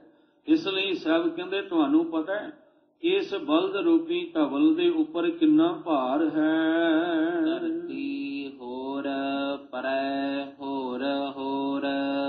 ਸਭ ਕਹਿੰਦੇ ਧਰਤੀ ਇੱਕ ਹੋਵੇ ਤਾਂ ਫਿਰ ਅਸੀਂ ਗੱਲ ਇੱਥੇ ਮੁਕਾ ਦਈਏ ਵੀ ਚਲੋ ਠੀਕ ਹੈ, ਧਰਤੀ ਨੂੰ ਬਲਦ ਨੇ ਚੁੱਕਿਆ, ਪਰ ਇੱਥੇ ਤੇ ਧਰਤੀ ਤੋਂ ਅੱਗੇ ਧਰਤੀ, ਉਹਨੇ ਕੁਦਰਤ ਇੰਨੀ ਸਾਜੀ ਹੈ ਜਿੱਥੇ ਤੱਕ ਹਜੇ ਵਿਗਿਆਨ ਨਹੀਂ ਪਹੁੰਚ ਸਕਿਆ। ਵਿਗਿਆਨ ਵੀ ਇੱਕ ਥਾਂ ਤੇ ਆ ਕੇ ਹੱਥ ਜੋੜ ਦਿੰਦਾ ਵੀ ਨਹੀਂ, ਉਸ ਕਰਤੇ ਦੀ ਕੁਦਰਤ ਨੂੰ ਨਹੀਂ ਜਾਣਿਆ ਜਾ ਸਕਦਾ। ਅਸੀਂ ਤੇ ਇੱਕ ਗ੍ਰਹਿ ਤੇ ਪਹੁੰਚਦੇ ਹਾਂ, ਅੱਗੋਂ 10 ਗ੍ਰਹਿ ਨਜ਼ਰ ਆਉਂਦੇ ਆ। ਜੇ ਦੂਜੇ ਗ੍ਰਹਿ ਤੇ ਪਹੁੰਚਦੇ ਹਾਂ ਅੱਗੋਂ ਹਜ਼ਾਰਾਂ ਗ੍ਰਹਿ ਨਜ਼ਰ ਆਉਂਦੇ ਨੇ। ਜੇ ਤੀਜੇ ਗ੍ਰਹਿ ਤੇ ਪਹੁੰਚਦੇ ਹਾਂ ਅੱਗੋਂ ਲੱਖਾਂ ਗ੍ਰਹਿ ਨਜ਼ਰ ਆਉਂਦੇ ਨੇ। ਕਿਹਦਾ ਅੰਤ ਪਾਵਾਂਗੇ ਅਸੀਂ? ਇਸ ਲਈ ਮਹਾਰਾਜ ਕਹਿੰਦੇ ਧਰਤੀ ਥੱਲੇ ਜਿਹੜਾ ਬਲਦ ਖਲੋਤਾ ਹੈ, ਦੱਸੋ ਧਰਤੀ ਹੋਰ ਪਰੈ ਹੋਰ ਹੋਰ। ਧਰਤੀ ਤੋਂ ਅੱਗੇ ਵੀ ਹੋਰ ਧਰਤੀ ਹੈ, ਉਸ ਤੋਂ ਵੀ ਅੱਗੇ ਹੋਰ ਧਰਤੀ ਹੈ। ਧਿਆਨ ਰੱਖਿਓ, ਜਿਸ ਧਰਤੀ ਤੇ ਆਪਾਂ ਰਹਿ ਰਹੇ ਹਾਂ ਨਾ, ਇਹਦੇ ਨਾਲੋਂ ਵੀ ਵੱਡੇ ਵੱਡੇ ਗ੍ਰਹਿ ਮੌਜੂਦ ਨੇ ਜਿਹੜੇ ਇਸ ਧਰਤੀ ਤੋਂ ਕਈ ਗੁਣਾ ਵੱਧ ਨੇ। ਜਦੋਂ ਉਹਨਾਂ ਨੂੰ ਤੁਸੀਂ ਵੇਖੋਗੇ ਨਾ, ਸਾਇੰਸ ਨੇ ਵਿਗਿਆਨ ਨੇ ਸਾਡੇ ਅੱਗੇ ਰੱਖਿਆ ਕਿ ਜਦੋਂ ਉਹ ਪਿਕਚਰ ਦੇ ਰਾਹੀਂ ਦਿਖਾਉਂਦੇ ਨੇ, ਉਹਦੇ ਅੱਗੇ ਧਰਤੀ ਤੇ ਇੱਕ ਛੋਟਾ ਜਿਹਾ ਟੁਕੜਾ ਹੀ ਨਜ਼ਰ ਆਉਂਦਾ ਹੈ। ਸਾਹਿਬ ਜੀ ਕਹਿੰਦੇ ਪਰੇ ਤੋਂ ਵੀ ਪਰੇ ਇਹ ਧਰਤੀ ਹੈ, ਤੁਸੀਂ ਕਿਹੜੇ ਕਿਹੜੇ ਬਲਦ ਦੀ ਗੱਲ ਕਰੋਗੇ? ਇਸ ਤੇ ਭਾਰ ਤਲੈ ਕਵਣ ਜ਼ੋਰ। ਸਾਹਿਬ ਕਹਿੰਦੇ ਉਹਦੇ ਉੱਤੇ ਫਿਰ ਕਿੰਨਾ ਭਾਰ ਹੈ? ਚਲੋ ਮੰਨ ਲਓ ਵੀ 10 ਧਰਤੀਆਂ ਨੇ ਤੇ ਜਿਹੜਾ 10ਵੇਂ ਥਾਂ ਤੇ ਬਲਦ ਖਲੋਤਾ ਉਹਦੇ ਸਿਰ ਤੇ ਕਿੰਨਾ ਭਾਰ ਹੋਏਗਾ? ਇੱਕ ਧਰਤੀ ਦੇ ਹੇਠਾਂ ਇੱਕ ਬਲਦ ਖਲੋਤਾ ਹੈ, ਚਲੋ ਉਹ ਇੱਕ ਭਾਰ ਹੈ, ਤੇ ਜਿਹੜਾ ਦੂਜੇ ਥੱਲੇ ਖਲੋਤਾ ਦੂਜੇ ਨੰਬਰ ਤੇ ਉਹਦੇ ਤੇ ਡਬਲ ਭਾਰ ਹੋ ਗਿਆ। ਜਿਹੜਾ ਤੀਜੇ ਥਾਂ ਤੇ ਖਲੋਤਾ ਟ੍ਰਿਪਲ ਭਾਰ ਹੋ ਗਿਆ ਉਹਦੇ, ਤੇ ਜਿਹੜਾ 10ਵੇਂ ਥਾਂ ਤੇ ਖਲੋਤਾ 10 ਗੁਣਾ ਵੱਧ ਭਾਰ ਉਹਦੇ ਤੇ ਪੈ ਗਿਆ। ਤੇ ਜੇ ਉਹਦੀ ਗਿਣਤੀ ਨਹੀਂ ਕੀਤੀ ਜਾ ਸਕਦੀ, ਹਜ਼ਾਰਾਂ ਲੱਖਾਂ ਨੇ ਧਰਤੀਆਂ ਤੇ ਕਿੰਨੇ ਬਲਦ ਹੋ ਗਏ ਤੇ ਕਿੰਨੇ ਗੁਣਾ ਭਾਰ ਵੱਧ ਗਿਆ। ਸਾਹਿਬ ਕਹਿੰਦੇ ਹੈ ਇੰਨੀ ਪਾਵਰ ਕਿਸੇ ਵਿੱਚ, ਇੰਨਾ ਬਲ ਇੰਨਾ ਜ਼ੋਰ ਹੈ ਕਿਸੇ ਦੇ ਵਿੱਚ ਵੀ ਇੰਨਾ ਭਾਰ? ਅਸੀਂ ਤੇ ਆਪਣਾ ਭਾਰ ਮਸਾਂ ਚੁੱਕਦੇ ਹਾਂ। ਦੇਖੋ ਹਰ ਇੱਕ ਦੀ ਆਪਣੀ ਆਪਣੀ ਇੱਕ ਲਿਮਟ ਹੈ। ਮੰਨ ਲਓ ਵੀ ਮੈਂ 20 ਕਿਲੋ ਭਾਰ ਚੁੱਕਦਾ ਤੇ ਜੇ 40 ਕਿਲੋ ਮੇਰੇ ਉੱਤੇ ਭਾਰ ਲਾਦੇ ਹੋ ਗਏ ਤੇ ਫਿਰ ਕੀ ਹੋਏਗਾ? 2 ਕਦਮ ਜਾ ਕੇ ਮੈਂ ਡਿੱਗ ਜਾਵਾਂਗਾ, ਢੇਰੀ ਹੋ ਜਾਵਾਂਗਾ। ਕਿਉਂ? ਮੇਰੀ ਲਿਮਟ ਨਾਲੋਂ ਵੱਧ ਭਾਰ ਮੇਰੇ ਤੇ ਚੁਕਾ ਦਿੱਤਾ ਗਿਆ। ਆ ਦੁਰਘਟਨਾਵਾਂ ਹੁੰਦੀਆਂ ਨੇ। ਬੇੜੀ ਕਿਉਂ ਡੁੱਬਦੀ ਹੈ? ਕਿਉਂਕਿ ਉਹਦੇ ਵਿੱਚ ਜੇ 50 ਕਿਲੋ ਭਾਰ ਰੱਖਣਾ ਸੀ, 100 ਰੱਖਦਾ ਤੇ ਬੇੜੀ ਡੁੱਬੇਗੀ। ਆ ਗੱਡੀਆਂ ਵੇਖਦੇ ਆ ਹਾਈਵੇ ਤੇ ਪਲਟ ਜਾਂਦੀਆਂ, ਜੇ ਉਹਦੇ ਵਿੱਚ ਇੰਨਾ ਭਾਰ ਲੱਦਣਾ ਸੀ ਉਹਦੇ ਨਾਲੋਂ ਕਈ ਗੁਣਾ ਵੱਧ ਲੱਦ ਲਿਆ, ਪਲਟ ਗਈਆਂ। ਸਾਹਿਬ ਕਹਿੰਦੇ ਦੱਸੋ ਕਿਹੜੇ ਬਲਦ ਦੀ ਗੱਲ ਕਰਕੇ ਤੁਸੀਂ ਭਰਮ ਵਿੱਚ ਪਏ ਹੋਏ ਹੋ? ਇੱਥੇ ਤਾਂ ਗਿਣਤੀ ਕੋਈ ਨਹੀਂ। ਤਿਸ ਤੇ ਭਾਰ ਤਲੈ ਕਵਣ ਜ਼ੋਰ। ਜਿਹੜਾ ਅਖੀਰ ਤੇ ਖਲੋਤਾ ਹੋਏਗਾ ਉਹਦੇ ਪੈਰਾਂ ਥੱਲੇ ਕਿਹੜੀ ਧਰਤੀ ਹੈ ਤੇ ਉਹ ਕਿਹੜਾ ਉਹਦੇ ਵਿੱਚ ਕਿੰਨਾ ਜ਼ੋਰ ਬਲ ਹੈ ਜਿਹਦੀ ਧਵਲ ਦੀ ਗੱਲ ਤੁਸੀਂ ਕਰਦੇ ਹੋ? ਜੀ ਜਾਤ ਰੰਗਾ ਕੇ ਨਾਵ। ਇਸ ਲਈ ਮਹਾਰਾਜ ਕਹਿੰਦੇ ਮੁੱਕਦੀ ਗੱਲ ਇਹ ਹੈ, 2 ਗੱਲਾਂ ਇੱਥੇ ਆਪਾਂ ਸਮਝ ਲਈਏ। ਇੱਕ ਤੇ ਜਿਨ੍ਹਾਂ ਨੇ ਸੁਣਿਆ ਮੰਨਿਆ ਉਹਦੇ ਘਰ ਵਿੱਚ ਪ੍ਰਵਾਨ ਹੋ ਗਏ। ਦੂਸਰੀ ਗੱਲ, ਜਿਹਦੇ ਘਰ 'ਚ ਪ੍ਰਵਾਨ ਹੋਣਾ ਉਹਦੇ ਆ ਸੰਸਾਰ ਦੇ ਵਿੱਚ ਹੀ ਰਚਨਾ ਜਿਹਨੇ ਕੀਤੀ ਹੈ ਨਾ, ਜਿਹਦੇ ਕਹਿਣ ਕਰਤੇ ਕਹਿ ਕਰਨਾ ਨਹੀਂ ਸੁਮਾਰ। ਉਸ ਕਰਤੇ ਨੇ ਜੋ ਕੀਤਾ ਹੈ ਉਹਦਾ ਅੰਤ ਕੋਈ ਨਹੀਂ ਪਾਇਆ ਜਾ ਸਕਦਾ। ਇਸ ਲਈ ਤੁਸੀਂ ਧਰਤੀ ਹੇਠਾਂ ਕੋਈ ਬਲਦ ਬਣਾ ਕੇ ਨਾ ਐਵੇਂ ਲੋਕਾਂ ਨੂੰ ਭਰਮ ਦੇ ਵਿੱਚ ਪਾਓ। ਉਹਦੇ ਧਰਮ, ਉਹਦੀ ਮਰਿਆਦਾ ਨੇ ਹੀ ਧਰਤੀ ਨੂੰ ਟਿਕਾਇਆ ਹੋਇਆ ਹੈ। ਇਸ ਲਈ ਸਤਿਗੁਰੂ ਜੀ ਕਹਿੰਦੇ ਇਹ ਗੱਲ ਕਲੀਅਰ ਹੋ ਗਈ ਕਿ ਧਰਤੀ ਹੋਰ ਪਰ ਹੈ ਹੋਰ ਹੋਰ। ਇਹ ਗੱਲ ਕਲੀਅਰ ਹੋ ਗਈ।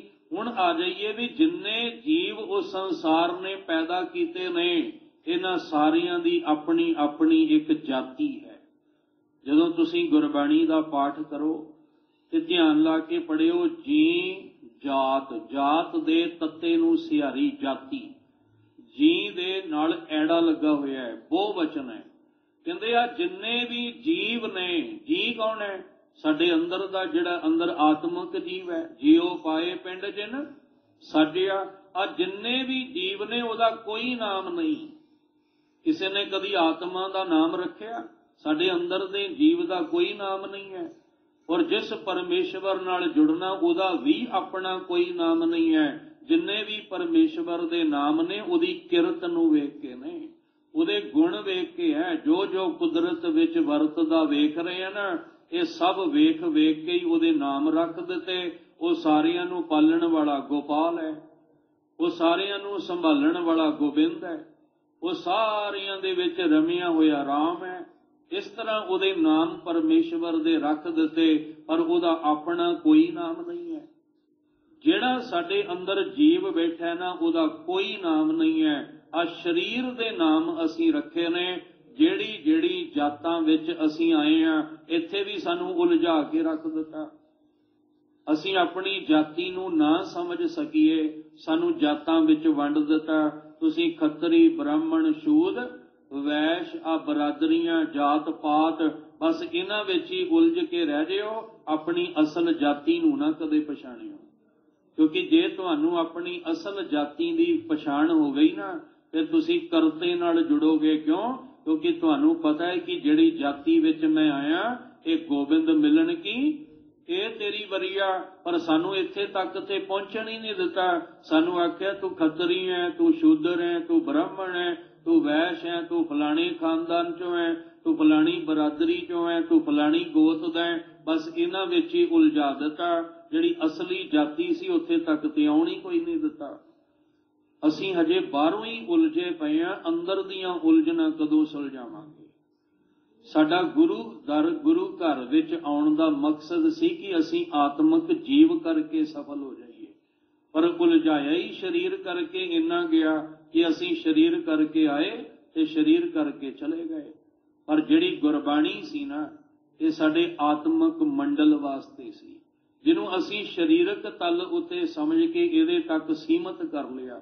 ਸਤਿਗੁਰੂ ਮਹਾਰਾਜ ਜੀ ਕਹਿੰਦੇ ਨੇ, ਸਾਹਿਬ ਕਹਿੰਦੇ ਆ ਜਿੰਨੇ ਵੀ ਜੀ ਨੇ ਨਾ, ਇਹ ਜਾਤੀਆਂ ਨੇ, ਰੰਗਾਂ ਕੇ ਨਾਮ। ਇਹਨਾਂ ਸਾਰਿਆਂ ਦੇ ਜਿਹੜੇ ਜਿਹੜੇ ਰੰਗ ਨੇ, ਉਹਦੇ ਕਰਕੇ ਇਹਨਾਂ ਦੇ ਨਾਮ ਨੇ। ਜਿਵੇਂ ਪਸ਼ੂ ਨੂੰ ਵੇਖ ਕੇ ਕਹਿੰਦੇ ਆ ਇਹ ਪਸ਼ੂ ਹੈ, ਉਹਦਾ ਆਕਾਰ ਹੈ ਨਾ, ਉਹਦਾ ਰੰਗ ਹੈ ਇੱਕ, ਉਹਨੂੰ ਵੇਖ ਕੇ ਪਸ਼ੂ ਕਹਿ ਦਿੱਤਾ। ਕੋਈ ਕੀੜਾ ਹੈ, ਉਹਨੂੰ ਉਹਦਾ ਰੰਗ ਵੇਖ ਕੇ ਕਹਿ ਦਿੱਤਾ ਇਹ ਕੀੜਾ ਹੈ। ਕਿਸੇ ਨੂੰ ਜਾਨਵਰ ਕਹਿ ਦਿੱਤਾ, ਕਿਸੇ ਨੂੰ ਅਸੀਂ ਕੁਛ ਕਹਿ ਦਿੱਤਾ। ਸਾਨੂੰ ਮਨੁੱਖ ਕਹਿੰਦੇ। ਸਾਹਿਬ ਕਹਿੰਦੇ ਕਰਤੂਤ ਪਸ਼ੂ ਕੀ ਮਾਨਸ ਜਾਤ। ਸਾਡੀ ਜਾਤ ਤਾਂ ਮਾਨਸ ਸੀ, ਪਰ ਅਸੀਂ ਕਿਹੜੀ ਜਾਤ ਵਿੱਚ ਫਸ ਗਏ? ਖੱਤਰੀ, ਬ੍ਰਾਹਮਣ, ਸ਼ੂਦ, ਵੈਸ਼ ਵਿੱਚ। ਸਾਡੀ ਜਾਤ ਮਾਨਸ ਸੀ। ਮਾਨਸ ਜਾਤ ਜਿੱਦਣ ਪਤਾ ਲੱਗੀ, ਉਸ ਦਿਨ ਅਸੀਂ ਅਰਦਾਸ ਕੀਤੀ, ਵਾਹਿਗੁਰੂ ਇਹ ਜਨਮ ਤੁਮਾਰੇ ਲੇਖੇ। ਉਸ ਦਿਨ ਅਰਦਾਸ ਕੀਤੀ। ਪਰ ਜਿੱਦਣ ਸਾਨੂੰ ਜਾਤ ਦਾ ਪਤਾ ਹੀ ਨਹੀਂ ਲੱਗਾ, ਅਸੀਂ ਬਾਹਰ ਦੀਆਂ ਜਾਤਾਂ ਵਿੱਚ ਹੀ ਉਲਝ ਕੇ ਰਹਿ ਗਏ। ਸਤਿਗੁਰੂ ਮਹਾਰਾਜ ਜੀ ਕਹਿੰਦੇ ਜਿੰਨੀਆਂ ਵੀ ਜੀ ਕਰਕੇ ਜਾਤਾਂ ਨੇ, ਜਾਤੀਆਂ ਨੇ, ਇਹਨਾਂ ਦੇ ਜਿੰਨੇ ਵੀ ਰੂਪ ਰੰਗ ਨੇ, ਆਕਾਰ ਨੇ, ਇਹਨਾਂ ਸਾਰਿਆਂ ਦੇ ਰੂਪ ਰੰਗ ਵੇਖ ਕੇ ਹੀ ਇਹਨਾਂ ਦੇ ਨਾਮ ਨੇ। ਕਿਸੇ ਨੂੰ ਮਨੁੱਖ, ਕਿਸੇ ਨੂੰ ਪਸ਼ੂ, ਕਿਸੇ ਨੂੰ ਜਾਨਵਰ, ਕਿਸੇ ਨੂੰ ਪੰਛੀ, ਕਿਸੇ ਨੂੰ ਕੀਟ ਪਤੰਗਾ। ਇਹ ਜਿੰਨੇ ਵੀ ਨਾਮ ਨੇ ਉਹਨਾਂ ਦੇ ਰੂਪ ਰੰਗ ਕਰਕੇ ਨੇ। ਪਰ ਜਿਨੇ ਇਸ ਸੰਸਾਰ ਵਿੱਚ ਜੀ ਕਰਕੇ ਭੇਜਿਆ ਹੈ, ਰੂਪ ਨ ਰੇਖ ਨ ਰੰਗ ਕਿਛ ਤ੍ਰੈ ਗੁਣ ਤੇ ਪ੍ਰਭ ਭਿੰਨ। ਉਹ ਤਿੰਨਾਂ ਗੁਣਾਂ ਤੋਂ ਭਿੰਨ, ਤਿੰਨਾਂ ਗੁਣਾਂ ਤੋਂ ਵੱਖਰਾ ਹੈ। ਇਸ ਲਈ ਸਤਿਗੁਰੂ ਮਹਾਰਾਜ ਜੀ ਕਹਿੰਦੇ ਆ ਕਿ ਜੀ ਜਾਤ ਰੰਗਾਂ ਕੇ ਨਾਮ, ਇਹ ਸਾਰੇ ਜਿੰਨੇ ਵੀ ਜੀ ਨੇ। ਫਿਰ ਸਮਝ ਲੈਣਾ, ਕਿਉਂਕਿ ਵਿਚਾਰ ਹਜੇ ਅਧੂਰੀ ਹੈ ਤੇ ਸਮਾਂ ਉਧਰ ਸਮਾਪਤ ਹੋ ਗਿਆ। ਅਜੇ ਵਿਚਾਰ ਜਿਹੜੀ ਹੈ ਉਹ ਅਧੂਰੀ ਹੈ। ਵਾਹਿਗੁਰੂ ਮਿਹਰ ਕਰਨ। इस पूरी पौड़ी दी विचार नूं जिवें भी समा मिले असीं समझण दा यतन करिए। पर जिथे तक गुरु साहब जी सानू अज दे समय च लैके आए ने उत्थे तक दी विचार है कि जी जिन्ने भी जीव ने, जी शरीर नूं नहीं कहा गया, शरीर दा नाम जी नहीं है। शरीर दे आकार वखरे वखरे ने, शरीर दे रूप रंग वखरे ने, शक्लां वखरियां वखरियां ने। ये जी दा नाम कोई नहीं, क्योंकि जी अंदर दी जिंद है, वो जिहड़ी आत्मक जिंद है। गुरबाणी विच शब्द आया आत्मा परात्मा एको करे। आत्मा परात्मा आ जिहड़ी साडी आत्मा उहनूं जी कहा गया। परात्मा कहण लगे वो जिहड़ी परम आत्मा परमेश्वर है। आ साडी आत्मा ने परम आत्मा विच जाके समाउणा है, ਉਹਦਾ कोई नाम नहीं। ये जिन्ने नाम ने आ रंग वेख रहे हो ना, आकार, ये सारे आकार ते रंग इन्हां दे नाम ने। उच्चे उच्चे पहाड़ वेखे ते पहाड़ी आपां कह दित्ती, किसे नूं दरिया कह दिता, किसे नूं असीं नाले कह दिता, नालियां कह दिता, किसे नूं असीं सागर समुंदर कह दिता, किसे नूं असीं मिट्टी कह दिता, किसे नूं कुछ। ये सारे रूप रंग वेख के असीं उन्हां दे नाम रखे ने। ਇਹ ਸਤਿਗੁਰੂ ਮਹਾਰਾਜ ਹੁਣ ਇਹ ਜਿੰਨੇ ਵੀ ਜੀਵ ਸੰਸਾਰ ਦੇ ਵਿੱਚ ਨੇ ਉਹਨਾਂ ਉੱਤੇ ਉਸ ਮਾਲਕ ਦਾ ਹੁਕਮ ਰੂਪੀ ਕਲਮ ਉਹਦੇ ਚੱਲਦੀ ਹੈ। ਹੁਕਮ ਹੈ ਅੰਦਰ ਸਭ ਕੋ ਬਾਹਰ, ਹੁਕਮ ਨਾ ਕੋਏ। ਅਸੀਂ ਕੀ ਕਰਨਾ ਹੈ? ਅਸੀਂ ਆਪਣੇ ਜੀਵਨ ਅੰਦਰ ਧਰਮ ਰੂਪੀ ਮਰਿਆਦਾ ਤੇ ਦਇਆ ਰੂਪੀ ਗੁਣ ਆਪਣੇ ਅੰਦਰ ਭਰਨਾ ਹੈ। ਧਿਆਨ ਰੱਖਣਾ, ਜੇ ਦਇਆ ਹੋਏਗੀ ਤੇ ਕੁਝ ਵੰਡ ਸਕੋਗੇ, ਜੇ ਦਇਆ नहीं तो कुछ वंडना औखा हो जाएगा। भुगत ज्ञान दया भंडारण, दया नूं भंडारण किया है। भंडारण का अर्थ है जिहड़ा वंडण वाला होवे। असीं अरदास करिए सतगुरु साडे विच भी आ धर्म ते दया वाला गुण बख्श दिओ। असीं भी सबर ते संतोख अपने अंदर रख के तुहाडी इस कुदरत दे विच रहिंदिआं कादर नाल जुड़ना चाहुंदे आ ते अरदास करना चाहुंदे आ कि जिहड़ी कुदरत विच तुसीं सानू साज के ये जिंद ते पिंड साज के सानू इस मिलाप वास्ते जन्म दिता है ना, ये किते जन्म साडा लेखे विच लग जाए। जन्म तुम्हारे लेखे, यह जन्म तुम्हारे लेखे, जन्म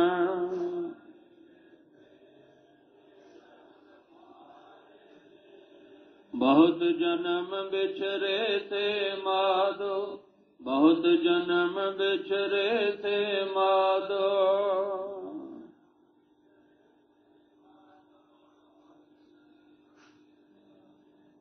यह जन्म तुम्हारे लेखे, यह जन्म तुम्हारे लेखे।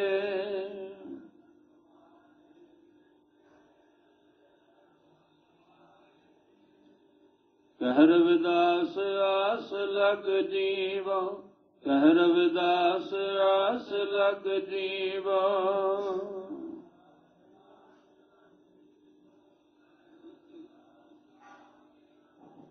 चिर भयो दर्शन देखे, चिर भयो दर्शन देखे, चिर भयो।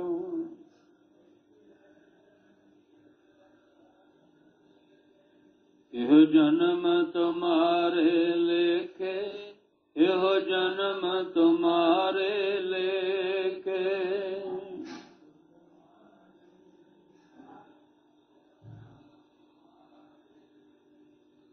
सतगुरु किरपा करन।